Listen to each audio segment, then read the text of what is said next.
Just one last point I want to make, because it's relevant to this issue of responsibility versus blame. I had a professor when I was in law school who said, some are to blame, but all are responsible. And I think that's the best way for us to approach the problem that we have right now.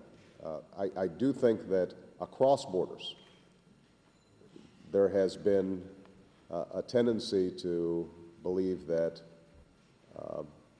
whatever the global capital markets were doing was ultimately beneficial.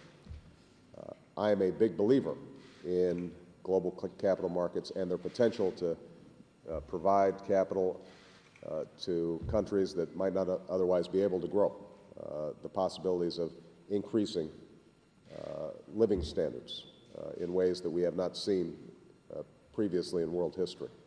But what we have to understand is that that's going to require some sort of regulatory framework to make sure that it doesn't jump the rails. And that, I think, is something that we're going to be able to put together.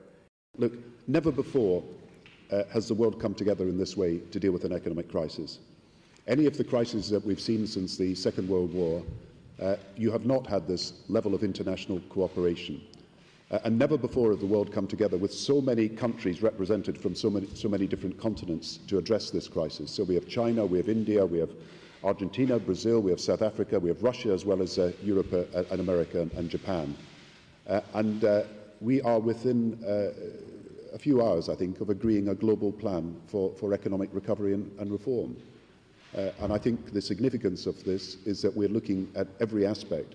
It is American leadership on reshaping the financial system, on recapitalizing the banks, on restructuring the banking system that will inform our discussions on the future of the financial system. So I praise President Obama for the work that has been done within only a few days of coming into office.